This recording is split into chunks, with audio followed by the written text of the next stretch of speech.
Hello folks, welcome back to the Wikipedia world. I am Abhinay Gupta. So today again we will be continuing with the winding up of the companies, right? And for that we'll consider the provisions of the Companies Act 1956. Okay? So what was the topic that we were discussing in the previous lecture? This is a question for those who are following all the lectures, right? So yes, in the previous lecture we had started with the discussion on the contributory. And this is the content that we had covered in the previous lecture already. We have discussed the entire concept of who the contributories are, when does their liability arise, what is the nature of their liability, right? What is the kind of list the court prepares. All these concepts have been covered in the previous lecture. So the students who are not aware of the terminologies like the ex lege liability, what is absolute liability and stuff, please refer back to the previous lecture. Right, I will not get into the details of those things again because that will consume a lot of time. Okay, so just for the update, for those who are watching this class breaking the flow, please go back, watch the previous class and then come to this, because these two classes are in continuation if you want to understand the topic of contributory, right? Otherwise, yes, you can select any topic from anywhere you want, but for this lecture please do have a visit to the previous lecture. Otherwise this lecture will be a little bouncer over your head, right? So I'll just brief you through the content that we have covered in the previous lecture. We have discussed who the contributories are, right? When does their liability arise?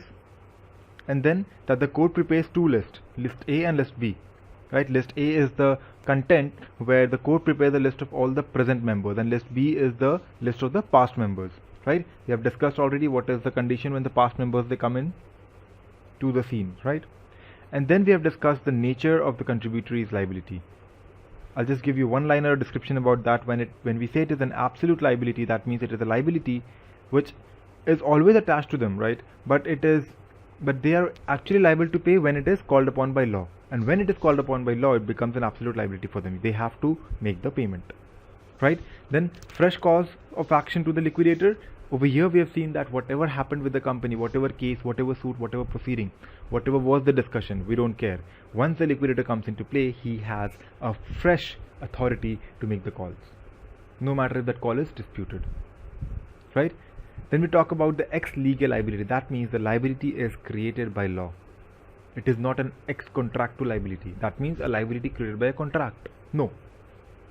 If your name is present in the register of the members, then you are liable to be a contributory. That is it. Simple. Because that list, that register is prepared as per law, and if your name is in that register as per law, you are liable. And the last one was the liability arises only when such calls are made to him. What do we mean by that? It means that only when that contributor is called upon by the liquidator, right, with an authorization of the court, it is only then that your liability arises. It is only then when you are liable to bring in the contribution that you ought to bring, right? So that was brief about it. To get into the detail, go back to the previous lecture. Now we move ahead. Today our basic consideration, or the basic point around which our entire lecture will revolve, is the people who ought to be included into the concept of the contributory. Who all are the contributories? We have a list prepared for that, and that is what we go on to discuss today, right? And we'll conclude with the saying that yes, these people, the contributories, they cannot set off their right if they are receiving something from the company as well, right? So let us start with today's lecture with the fresh topic of the day. So we have contributories, the person liable to contribute. The person liable to contribute when the company is under winding up, when the company's assets fall short of the liability,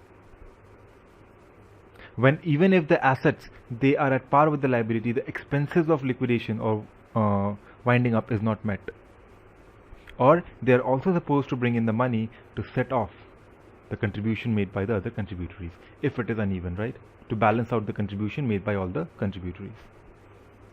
Okay, so those are the three conditions when you need to bring in the fund, because it is required and the company is lacking fund, right? So the first kind of category of people who are covered in the concept of contributories will be the present members of the company. When we talk about members, yes, we are talking about all the shareholders of the company, the people whose names are present, whose names are written down, whose names are registered in the register of the members of the company, right? And we know that the register is prepared as per law. So every person whose name is included in that register is a contributory because it is an ex lege liability. It is a liability that is created by law, right? So over here, what you basically need to understand is the cases, right? There can be various cases with the present member. Some of them would say that, okay, the allotment was void. I was not supposed to be allotted the shares due to some misunderstanding, or there was some issues and the shares were allotted to me, but that was void and hence it is cancelled. Or I have transferred the share, I don't have the shares anymore. The shares are already transferred to Mr. B. Please go and ask him to pay off the liability. I am no more the owner of the share, I am no more your member. He cannot do that. Both the scenarios, Mr. A will be liable. Why? The only reason behind it is that it is an ex lege liability, absolute liability, and his name is entered in the register. So unless and until his name is edited from that register, the liability continues to be upon him, right? But again, we know that the court has the authority to update this register of members. So if you are being called upon by the liquidator to contribute to the fund of the company, why? Because the company has a shortfall of the fund to pay off the liabilities. So in that scenario, if you think that, and if you are sure that you have transferred the share and you know that the company has not yet registered it, please go ahead with the procedures. But now, since the winding up has started, you cannot go ahead with any procedures to get yourself recorded. So what you can do is that you can approach the court and say that, listen, my shares have already been transferred.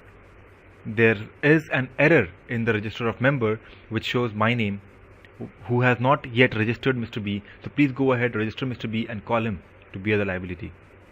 I'm already free. My shares are given away. Right? And then the court has the power to amend that list. Right? So you understand, whosoever name is there in the list is the present member. That is the straightforward one-liner law over there. No second interpretation for that. Right? And all those people, all the present members, they are always liable. It is an absolute liability for them to contribute to the corpus of the fund when the liabilities exceed the asset. Next, if these present members, right, if they are not able to satisfy the due, right, maybe the company required a huge amount and they were able to satisfy only the 50% of that. How? By paying the call money that was due to them or paying any other debt that was due to them. Right? That was due to the company by them actually. Right? So suppose that there is a situation that even after all the present members, they have bought in their fund, their liabilities to the company, even then the company is short of fund. Then whom does the company approach? This is the time when the company will approach the past members. Yes, it sounds a little illogical. Why do you go back to the past members? Right? But the company does. And we know when law says something, we have to abide by it. Right? Now, what do you mean by past members? I was a shareholder of XYZ Limited 10 years back. Right? And I continued to be their shareholders for the period of 6 long years. I was a very fond member of that company, and I continued holding their shares. I was earning good dividend, good return. But in the 7th year, due to some scarcity of fund, or because I didn't think the company is performing that well, I sold off the share. Right? But I was a member for 6 long years. The company has paid a lot to me. Now, will my liability arise? The answer is no. Why? Because whenever we talk about the past members, right, the liability will arise only if they were the member of the company within the period of 1 year preceding the date of winding up. Right? So the day the winding up proceeding started, the winding up order was passed by the court. Yeah, you can go maximum 1 year behind that. So how do you actually know? You refer to the register of the members. So within the past 1 year, whosoever name was there in the register that has been struck off or the shares have been transferred, we can call those people. But listen, you had some liabilities to the company. Don't worry, don't be confused that, okay, if I'm the member of a company and I dispose of the share and 1 year later the company goes for winding up, I will be called for the liability. No, it's not always the situation. We have conditions When will you be called? Not all the members will be called. Right? There is a criteria for that. We'll be discussing that criteria. Hold on for a second. Right? Don't let your mind be confused and jumbled up. Oh my God, why the past members? Why all the past members? They have disposed of the shares. Don't have those questions. Keep your mind clean. Keep the vessel empty, because we will also talk about the limitations on their liability. Right?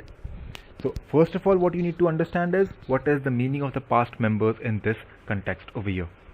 So over here, when we are referring to the past members, we are referring to only those members who were the member of the company within the period of 1 year preceding the date of winding up. Right? If you were a member for more than a year back, right, so that means 1 year has lapsed already since you have disposed of the shares of the company, and then the company goes for winding up, you will not be liable. Right? One more thing. When you were a member, the company is performing very well. The company did not get into some major contracts, right? But after the day you ceased, 1 month later, the company got into a big contract whereby the company's liability increased hell lot, right? And that liability is not being able to be paid on the date of winding up, because that was a huge liability. We entered a huge contract. Were you a member then? Did you participate in voting for the resolution for that contract? No. You had no role. You had no play over there. After disposed of, the company did something, and can you be held liable for that? No. When you were the member, even you were responsible for that time. If the company did something and you passed a resolution for that, no matter you voted for or against, but the resolution was passed, right? So the majority rule prevailed over there. That means we consider that all the members, they have filed the consent. That means the company is eligible to go for the contract. So when you were present in the board, in the list of the members, you were present in the meeting, and the company went into a major contract, you would be liable for that, right? But when you are not the member, you are not present in the meeting, right? You don't hold the shares, and then the company gets into a contract, you cannot be held liable for that, right? So understand, two situations we have covered. One is if you were a member for more than a year back, you are not liable, right? And second, even if you were a member, for example, 6 months back, but there was a contract that was undertaken by the company 4 months back, you will not be liable for that specific contract. Yeah, you may be liable for others, but you will not be liable to bring in the fund if that specific contract is under consideration, right? And the third most important point over here is that your liability will arise, or you will be called to make that contribution to the company only when the present members are not able to satisfy the dues of the company. They are not able to fulfill or contribute for the liabilities that are not being paid off, right? So the company had, suppose, 10 crores of asset and 15 crores of liability, right? So 10 crores of asset were disposed of, and the money that was that the company gained out of it, right? The company used that money to pay off the liabilities. Now the 5 crore worth of liability that is still pending, you can be called for that. Why? Because the present members are not able to satisfy that liability. If they had enough fund either in the company, or they had funds arranged from the present members to satisfy that liability, you would not have been called, right? So there are three situations, three conditions that we have already seen. One, that you should be the member of the company within the preceding 1 year from the date of winding up. Second, the contract must have been entered at the time when you were the member of the company. Third, the present members are not able to satisfy the liability. So when these three conditions appear, it is only then when your liability arises. Otherwise, you're not liable. More than a year, not liable. Members able to satisfy, present members, not liable. Contracted after you left, not liable, right? So that is one situation. Now, in both the cases, when you talk about the present members or when you talk about the past members, there is one thing that you need to understand. What is the limit of your liability? If the court wants, for example, 10 crore rupees and it has only 100 members, it will not go on to say, everybody, yeah, come on, please bring 10 lakh rupees each. No. Your liability is limited. How? If it is a company holding share capital, then your liability is limited to the amount of shares you hold, and on that shares, the amount of call which is still due. If you have already paid the entire amount of the share, right? If the share is fully paid up, then you are not liable to contribute, right? So your liability is limited to the amount remaining unpaid on the shares which are held by you. May you be the present member, may you be the past member, whatever, right? Next, if it is not a company that holds share capital, it is a company that has been created by guarantee, right? A company limited by guarantee. In that company, your liability will be limited to the amount of guarantee that you have undertaken. That means, yes, if you say that, okay, in the course of winding up, if the company is winding up at one point of time, I take the guarantee of paying rupees 2 crores. I take the guarantee of contributing rupees 2 crores or 20% or whatever it is, right? Whatever guarantee you have taken. So your liability will be limited to that guarantee. Beyond that, your personal assets, so you will not be attached to the liabilities of the company, no matter you are the past members or the present members, right? Third, in the case of company which is limited by guarantee as well as has share capital, in that case your liability will be seen on two fronts. One is, what is the amount of guarantee you have taken that you will contribute at the time of winding up, that you will have to bring, plus if you have any unpaid amount on the share capital that you hold, you will have to bring in that amount as well. So it is a combination of the earlier 2 points that we have discussed, right? So that is the limit of your liability. You will not be asked to contribute beyond that amount, right? So this is the liability when we are talking about the contributories being the members, either the present members or the past members, right? But these two people are not the only contributories for the company, right? So the company called for the call money for the present members, not satisfied. Call for the call money from the past members, or call them for their guarantee that, yes, you said when the company is being wound up, I will contribute this amount, so please bring in the money. You had taken the guarantee, right? Present, past, I don't care. You had taken the guarantee, bring in the money. But even then, if the court is not able to satisfy, if the liquidator is not able to satisfy all the liabilities by selling off the assets and bringing in these funds, then what? Then you approach the other contributors as well. So who are the other contributories? So the next in the list are the directors and the managers with unlimited liability, if any. Now when we talk about the directors and managers with unlimited liability, then there are two conditions, two cases actually. These directors and managers, right, even they may be holding some shares of the company. They may, they not. If they are holding shares of the company, they again fall into the category of the present members as well, or the past members as well, right? So in that scenario, they already have to bring in the fund or the liabilities that we have talked about in the previous 2 points. So they would be contributing as an ordinary member in respect of the shares which are held by them, right? But along with it, they have an additional liability, right? They have an additional liability to contribute as a member of an unlimited company. Understand? So if they are directors and managers with unlimited liability, they will contribute as members of unlimited company. So whatever is the amount which is due, whatever is the liability which remains unpaid, you can be called to bring in all that amount. Why? Because your liability over here is unlimited. And if you have unlimited liability, you will have to satisfy all the liabilities and dues of the company, right? You can be stretched to any level. You may have to sell off everything and bring in the fund because you have an unlimited liability. You are attached to the company. Even your personal attachments will be attached to the companies. They'll be sold off to pay off the liabilities of the company. Again, why? Because your liability is unlimited. So this is one of the most dangerous condition, the most dangerous situation in the terms of winding up,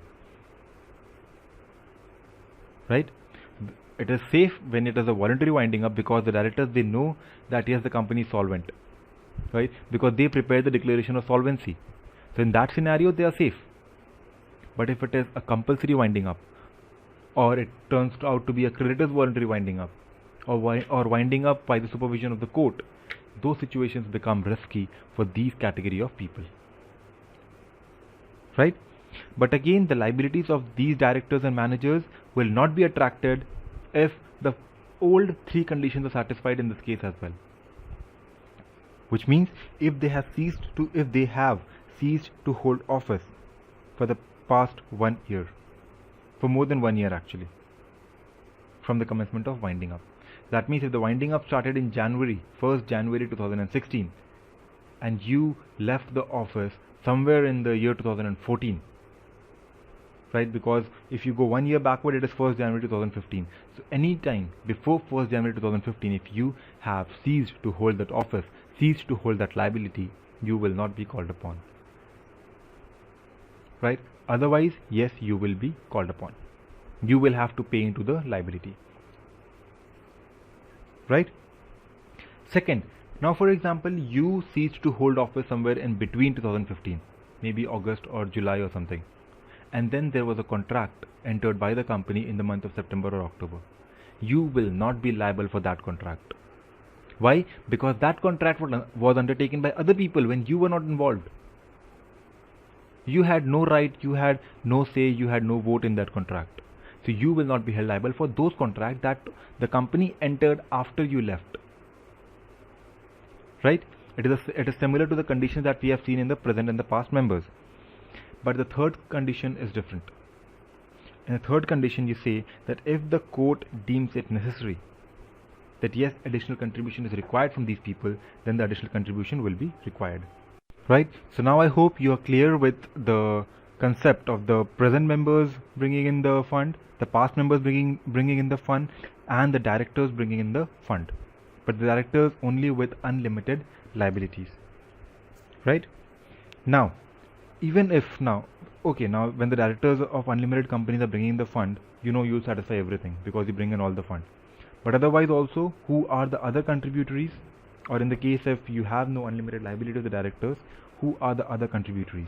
They are the legal representatives of the deceased member, right? So we are not going in order of preference that okay, first day, no, all of them will be called, or any of them can be called, right? So if you're talking about the present member and that member has deceased, passed away, right, due to any tragic situation, that member is no more alive. So what does that mean? We will not call for the money? No, we will call. Why? Because those shares are still alive. If that member has passed away and if the shares are surrendered to the company, then we don't have an issue. Okay, his name is already struck off from the register.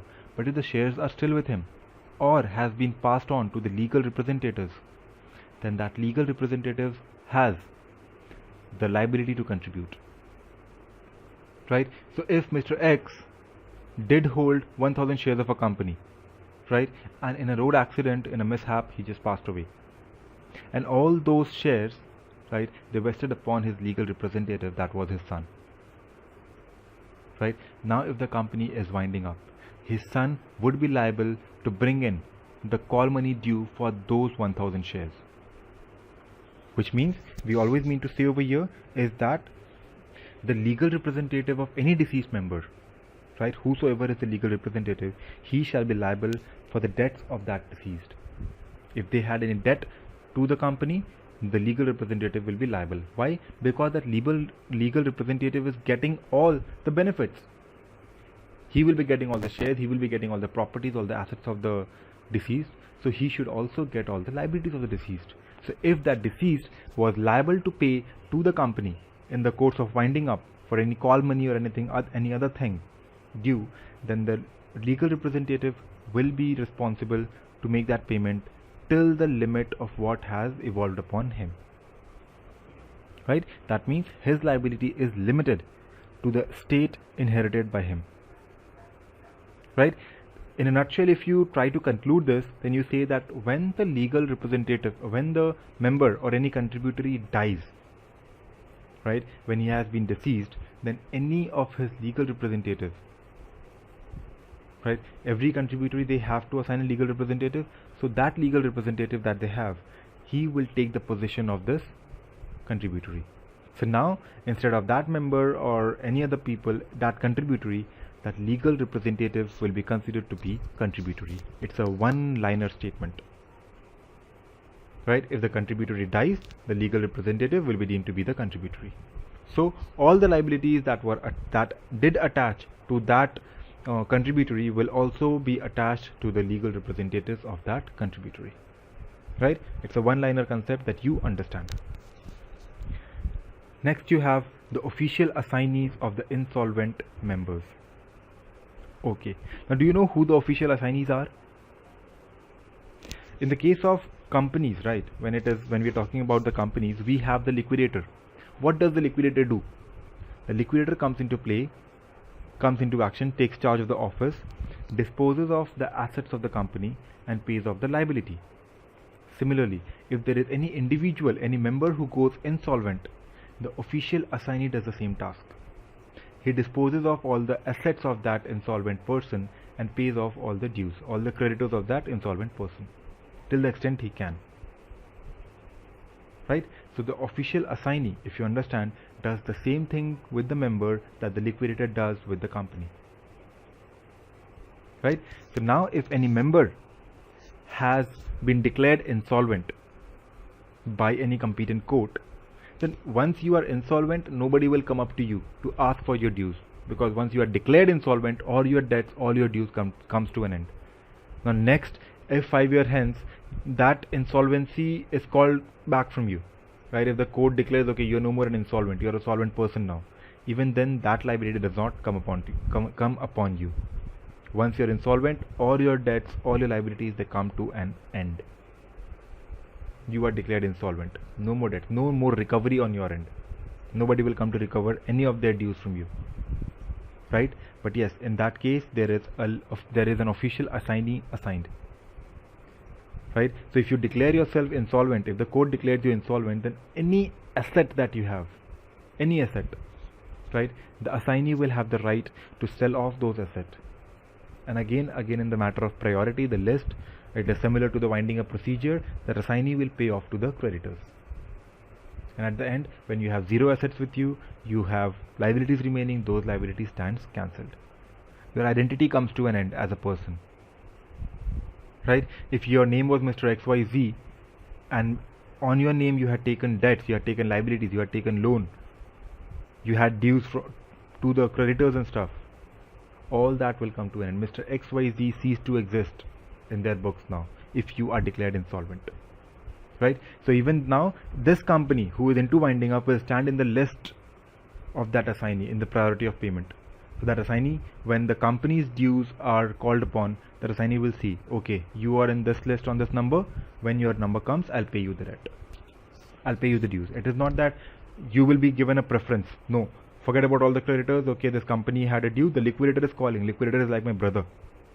He's the liquidator to the company and the liquidator to this individual. So I will help my brother. No, it is not that situation. Right? You even have official receivers.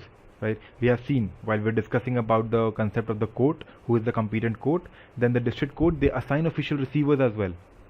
Like the high court assigns the liquidator. So there is no brotherhood over here. You will always go by the law. If you are standing in priority, you will be given your payment. Otherwise, you will be given your payment after the priority list is over. Right? That is the case of official assignee.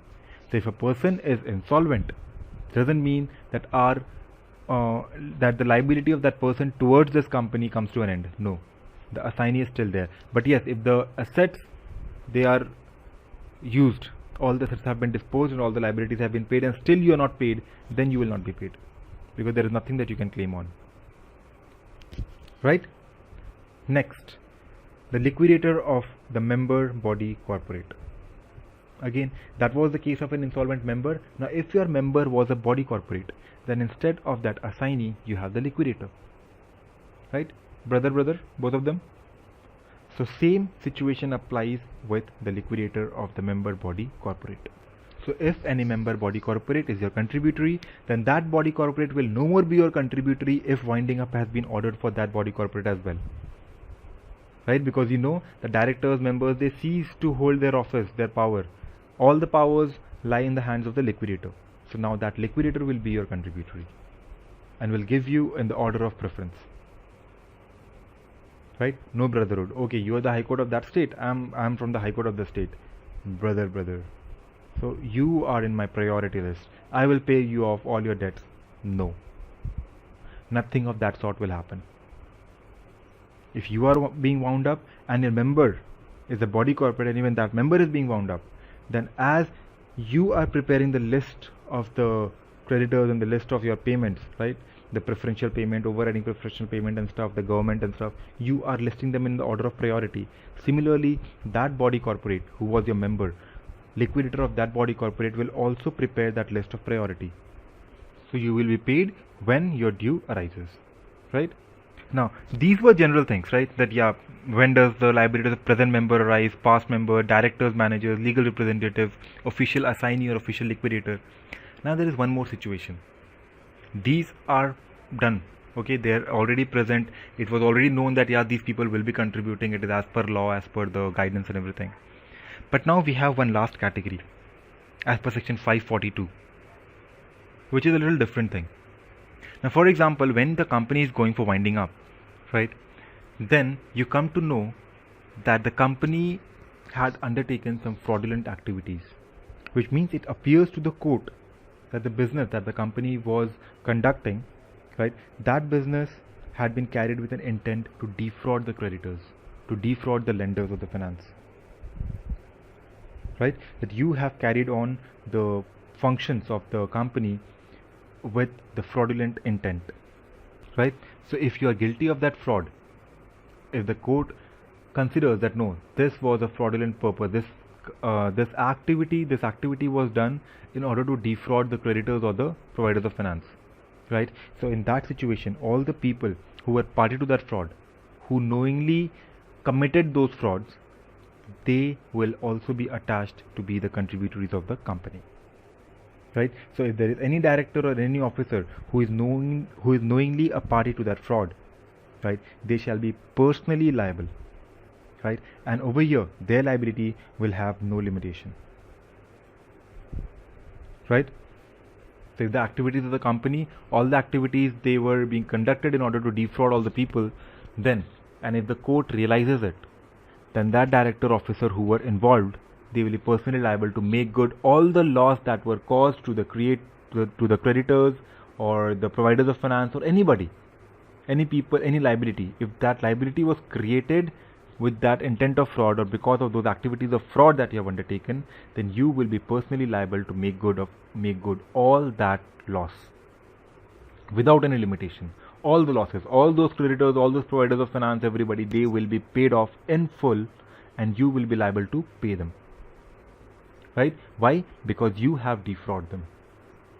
You have entered into an activity, you had an intent to, you had that fraudulent intent, right? And your fraud has been noticed, it has been identified, and now you are liable. That is the punishment. You will sell off all your assets if needed, personally attached, but you will have to make good all the loss that was created because of that fraudulent activity, right? Further, other punishments will also be given. That is a separate thing. But when we talk about contributories, those fraudulent people are contributories of the company, right? So this is the entire list in front of you. The present members, the past members, directors and managers with unlimited liabilities, legal representatives of the deceased members, official assignee of the insolvent member, and the liquidator of the member of the body corporate. And along with them, you have the person who is party to fraud. So these are the 7 categories of contributories that you have, right? So basically, if you bifurcate, if you go on to bifurcate them, then you have just 3 categories, 1 or 2 categories. One is the member and the other is the person who is party to fraud. That member has been looked upon with different cases, different scenario, that okay, he has ceased to be the member, then past member, right? If he has died, then legal representative. If he is insolvent, then official assignee. If he was a body corporate and insolvent, then the liquidator. That is when you shift your liability. But actually, if you look behind the scene, then in all those situations, the liability arised just because that person was a member, right? So basically, your contributories are members at large, and then the people who have entered into that fraudulent activity. That is it. That is the crux you need to understand. Right? You don't need to mug up this list. You will understand the list. Just think of the cases. Member is the contributory. Okay, member left the company, member disposed of the shares, past members contributory. Oh, he died. Legal representative is the contributory. Oh my god, what are you saying? He is declared insolvent. Call the assignee.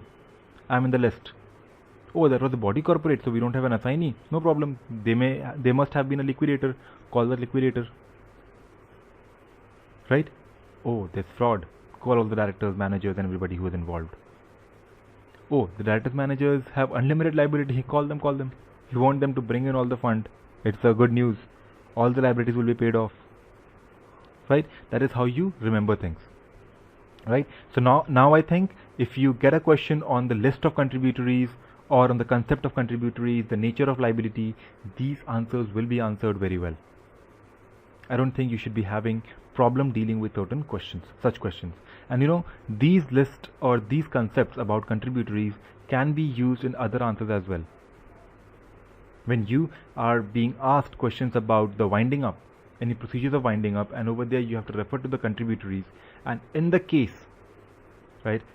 you have been given the hint of any of these kind of contributories, you will refer to this section, that yes, he is a contributory as per section 428 or section 542.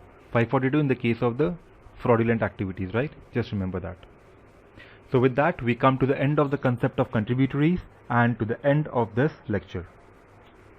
We have a very small topic remaining in this lecture, right? I would have discussed it, but again that would take 5-10 minutes. So we would cover that up in the beginning of the next lecture, and then we'll start with the other concepts. Like we'll cover up section 529 and 530 in the next lecture. That would be the order of payment of liabilities, right? So in the beginning of that lecture, we'll also discuss the remaining part of the contributories topic, right? So please stay tuned for that lecture as well. Until then, this is Abhinay Gupta signing off. Thank you and bye-bye.